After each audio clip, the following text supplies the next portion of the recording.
Brian from Apex Detail. In just a few minutes, we're going to be pulling in a new Range Rover. And as I've been explaining in my latest videos, I'm trying to get the point across that the clear coat on these newer vehicles, it's getting softer, it's getting thinner. Not only the clear coat, but all three layers: primer, base coat, clear coat. And I want to stress the importance of that. So today's video, we're going to be concentrating on that, and I'm going to show you how to remove heavy swirling from a tunnel car wash from a brand new clear coat, only 2,000–3,000 miles on the vehicle, without any type of measurable clear coat being picked up from a paint depth gauge. So let's get right into the video.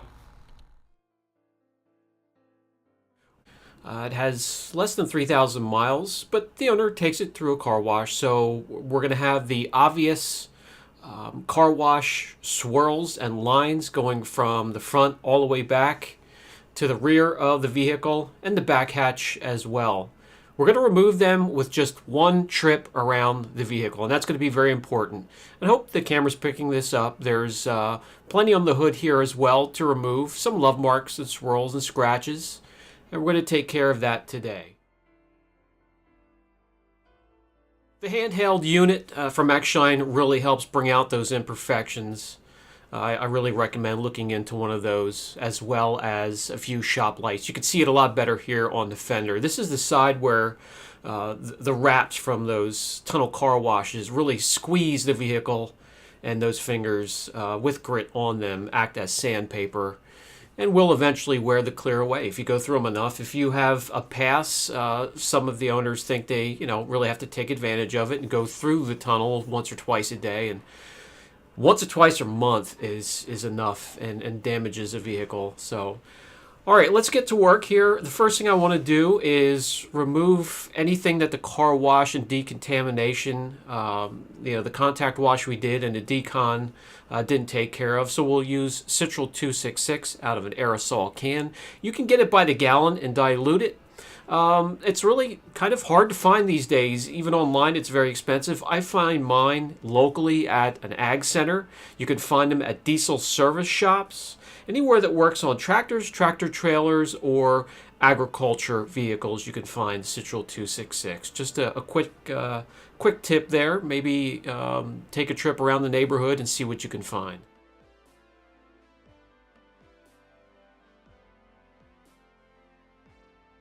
Down around these areas, I like to use the Goof Off Pro, and this is where you'll find sometimes line paint or tar, anything really that kicks up from the roadways. The Goof Off Pro will remove safely. Flush immediately after, just like when using Citral 266, which means you can spray water or just even get a damp microfiber towel and wipe the area down, removing all residue from these harsh chemicals.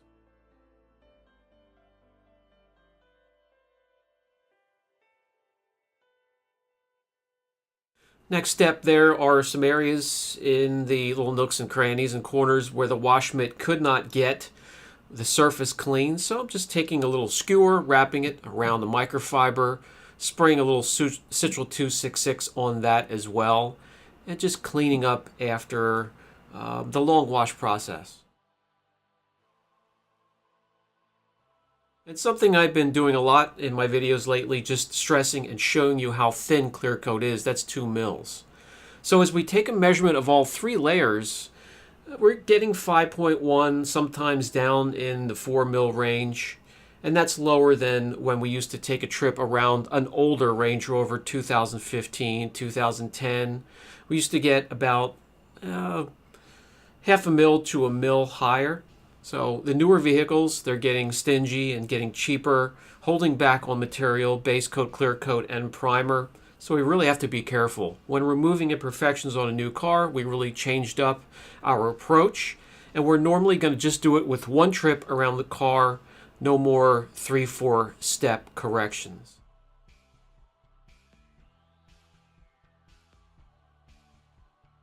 We're also going to take some gloss unit measurements, but I wanted to show you, calibrate all of your machines every time you use them, before you use them, and have them fully charged. You're going to get the most accurate readings from them. So we're going to go around the car, and you can see we're starting in the high 80s, low 90s, and we want to increase that and get up into triple digits. That's always the goal here. This vehicle had a blackout conversion, so the grille and a lot of the plastic trim in and around the vehicle have been removed and blacked out, and some of them put back on. So we want to tape those areas off so we don't bump up against them with a backing plate or pad and damage them.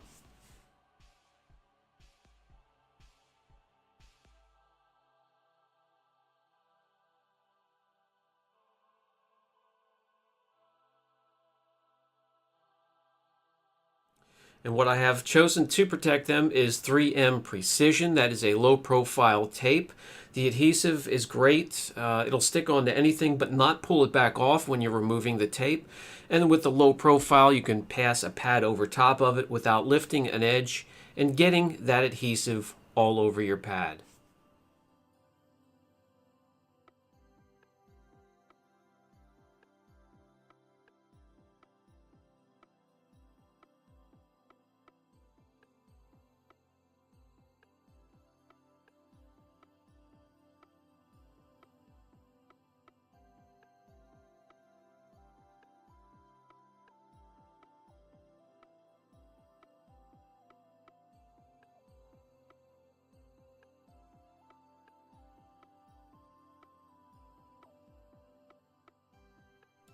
I guess you can go crazy if you'd like. If you're not worried about overhead and using a ton of masking tape and paper. I've seen some cars taped up like they're doing a complete paint job. You don't have to do that. Just tape off the areas that you do not want to damage, and you can start your correction.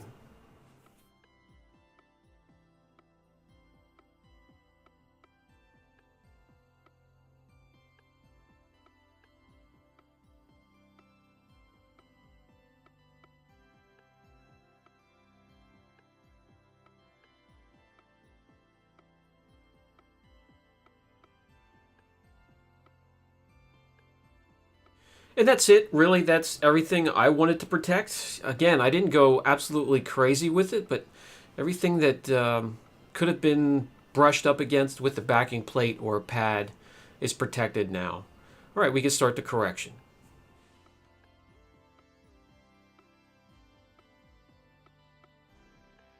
But before we start that correction, I want to get out the prep.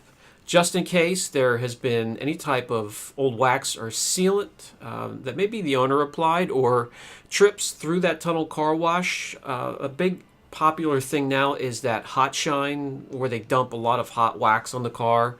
I don't want that to go up into the pads as I'm correcting. That slows the process down and ruins the pads. I just have to stop and clean them more often. So take a panel prep, go over the vehicle, remove that stuff, and you have a free shot at the clear coat to start correction.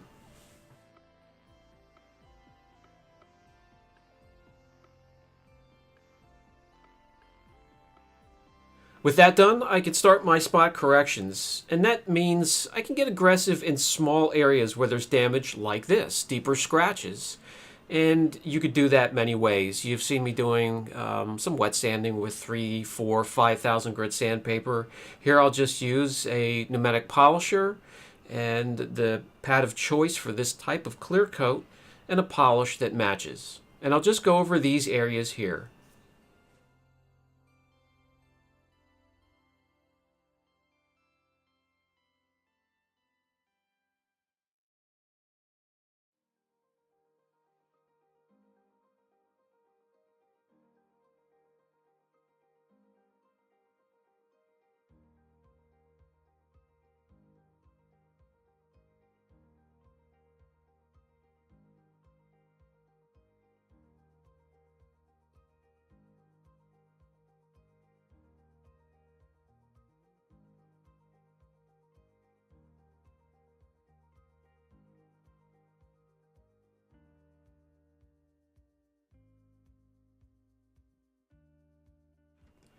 Those deeper scratches are completely removed, and I'm just going to go all the way around the vehicle, and where I find damage like this, it will be taken care of.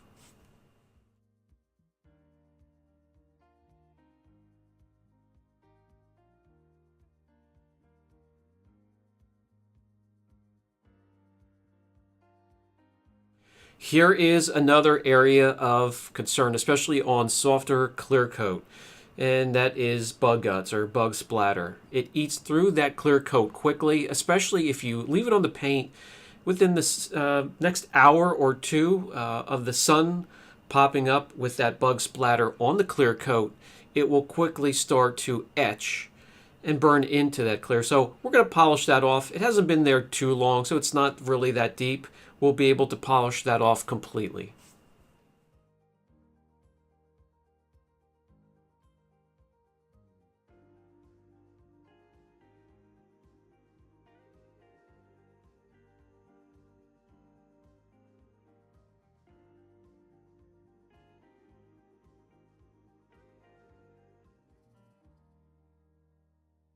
Some other areas affected: the front of the mirrors here and also the A pillars.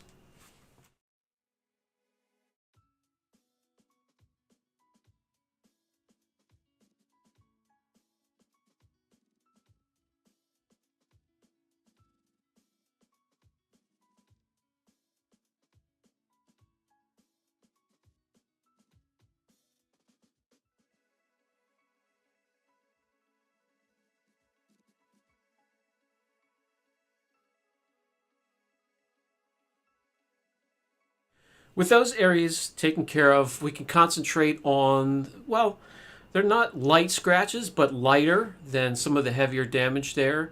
And we're going to pick out a combination that works on this type of clear coat. And as always, we're going to do a test area first. We'll grab the Max Shine 21mm throw polisher F601 from Coach Chemie, team that up with a foam polishing pad from Lake Country, and we'll start there.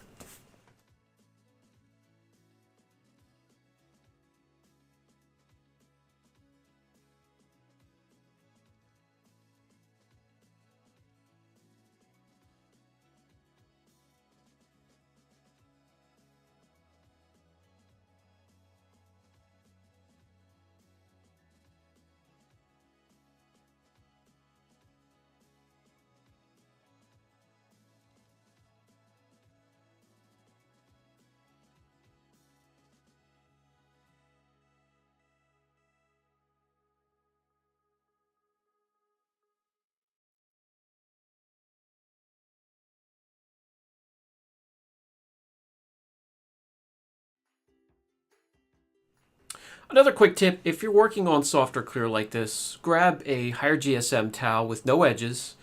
That'll really help you, save you a lot of time. You don't want to use, hey, the cheaper Kirkland towels or Costco towels. They're fine, but they have their purpose. Maybe harder, stubborn clear coats, or stick to interiors or door jambs with them. But on the softer clears, newer vehicles, you want to grab some higher quality towels.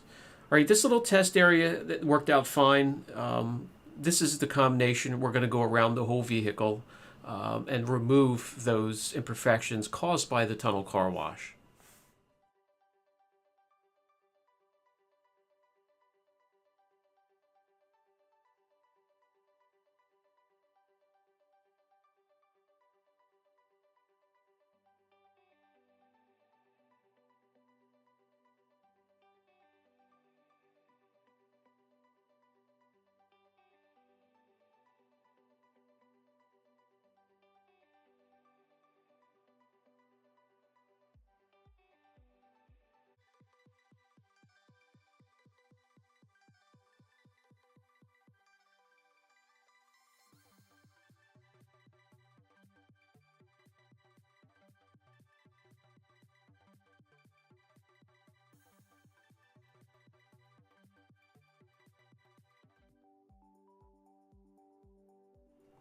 After half of the hood was complete, I did press the pause button and I grabbed the wheel covers. Those are clean. No use getting dust or some fibers from the pads down onto the wheels, and I have to clean them again. So let's just cover them up. Take just a few short seconds to cover them up and keep them clean.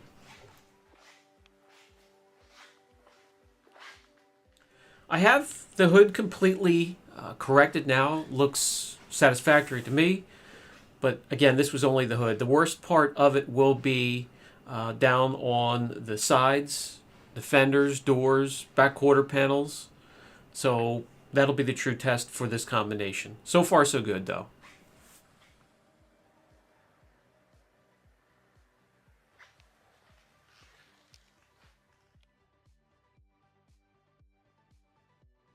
And now seems like a good time to hand off to my son. Let him take over so I can sit back and relax a bit.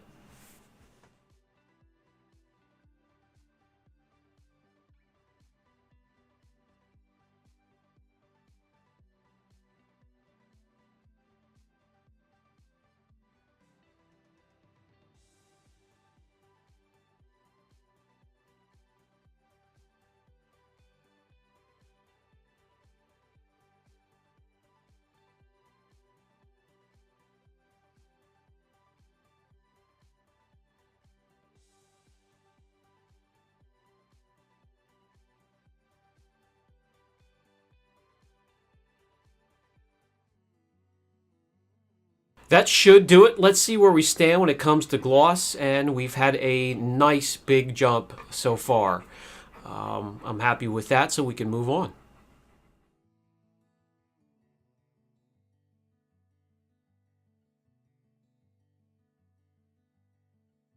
And I will follow that up with the paint depth gauge to show you that we corrected and turned everything around with hardly any measurable clear coat removed.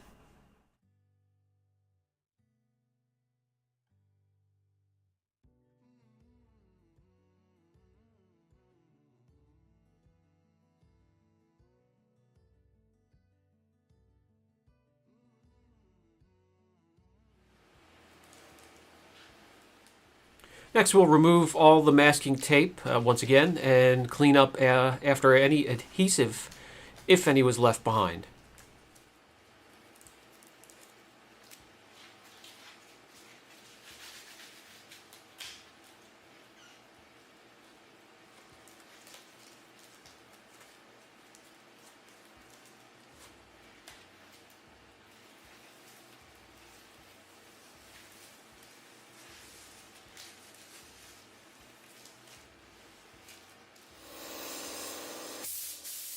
Next, we will clean up after our correction.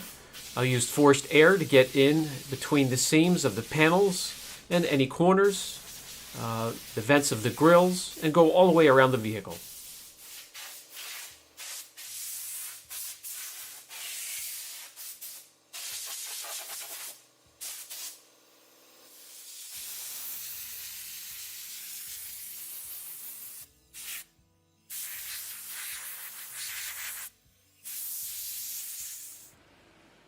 Now we can grab the panel prep once again and go around the vehicle and remove any polish residue.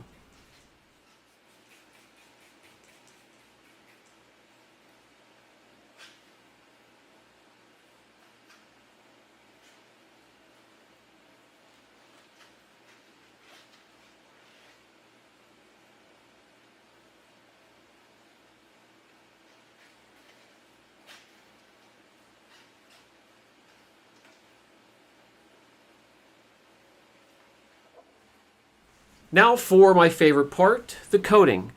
And the chosen coating for today is going to be Extreme Solutions Graphene Infused Ceramic Coating. Let's get to it.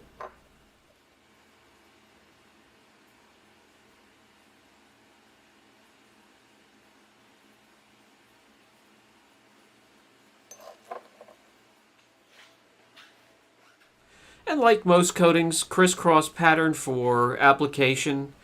2x2 or 3x3 section. This coating actually is very forgiving. You can do half the hood here and have plenty of time to grab your towels and wipe off the transfer solution.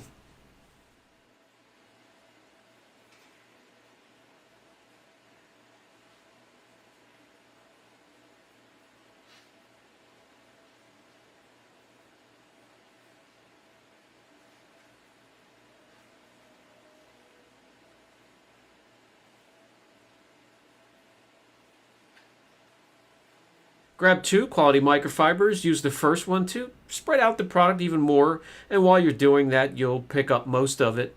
and follow up with the second microfiber and buff to perfection.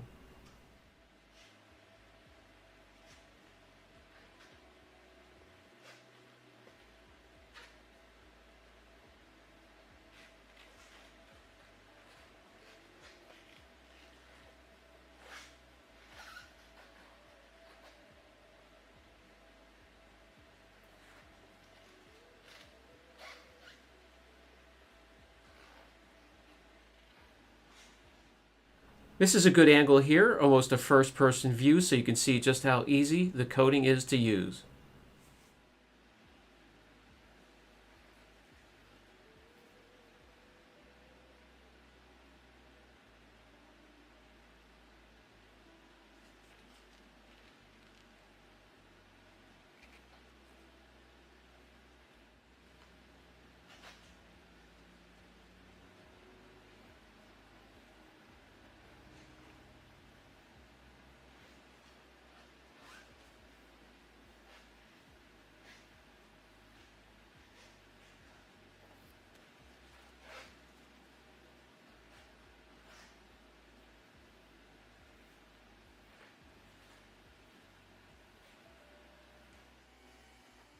Slickness will greatly improve as the coating cures.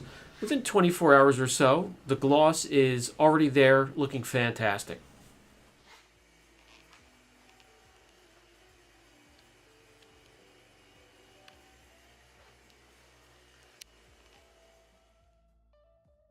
And repeat the same process all the way around the vehicle.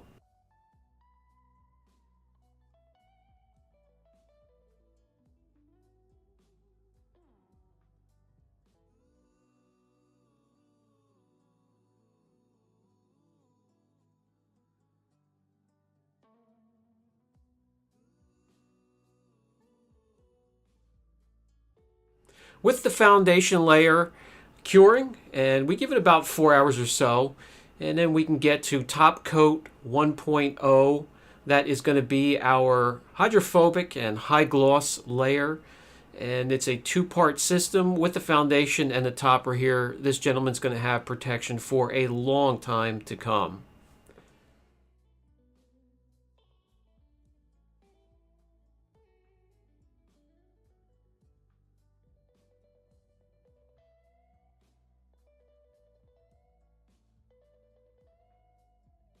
This is also easy to use, and just like the foundation layer, the graphene coating, we just repeat the process all the way around the car, and now we can remove the wheel covers.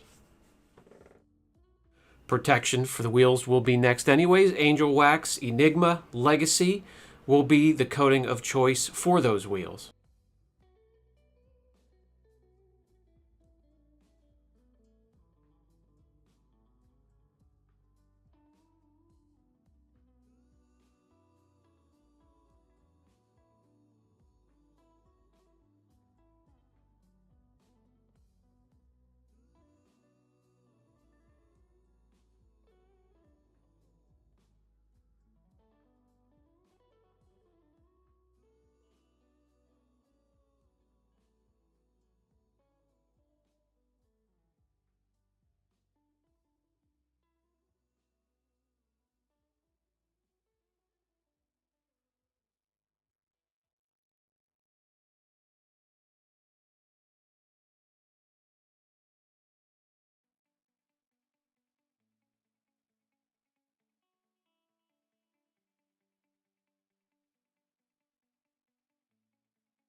Wheels are now coated and protected, and while they're curing, we can apply a coating on the tire, on the rubber themselves, and that's going to be with Fireball. They call it tire wax. It's just something lost in translation, but it's a tire coating. It contains a little bit of SiO2. This is the old version. They have a new version now, but they are both absolutely fantastic. One matte or one satin finish and one gloss.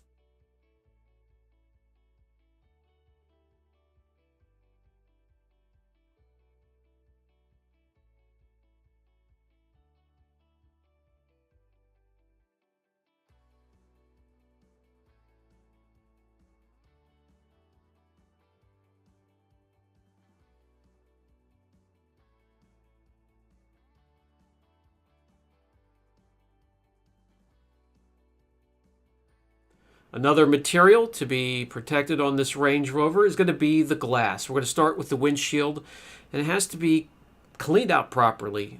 Glass is porous, and we need to use the right cleaners and the right scrub pads to get them perfectly clean to apply a coating.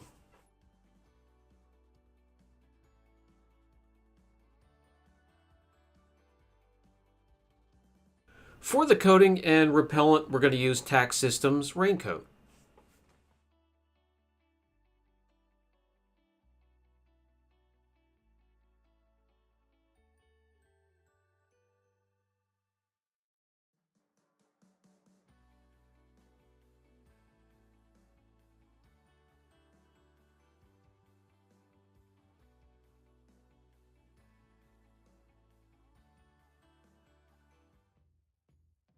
And now all we do is sit back, enjoy the results, let all of those protectants cure properly.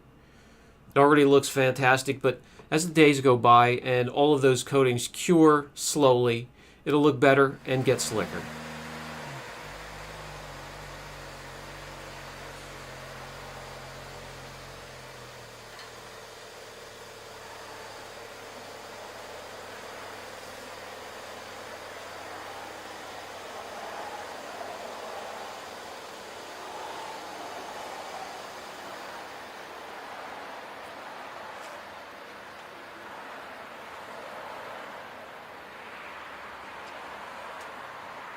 The Extreme Solutions graphene coating is excellent on its own, but when topped with 1.0 from Tack Systems, there's a lot of depth there. Looks like you could dive right into that black lagoon.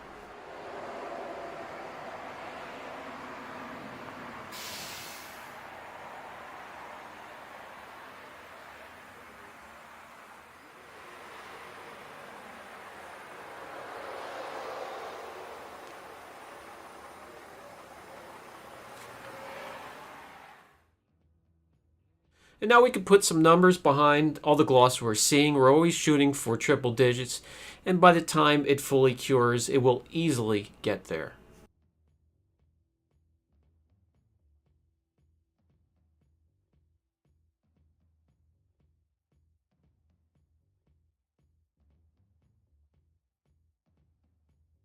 Okay guys, that's going to be it for today's video. I hope you found a couple of useful nuggets. I want to stress again how important it is to preserve the precious clear coat that these manufacturers are giving us or not giving us. I don't know how I want to put that, because they're really not getting enough clear coat or primer or base coat on cars these days, really cutting back on material. I don't know if it's just, they're pinching their pennies, they're being greedy, or just being cheap, whatever you want to call it.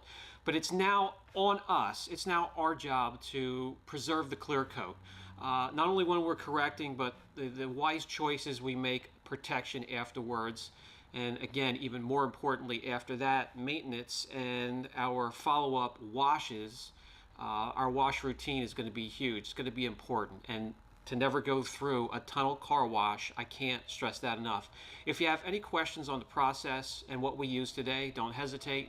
Brian from Apex Detail. I'll catch you in the next video.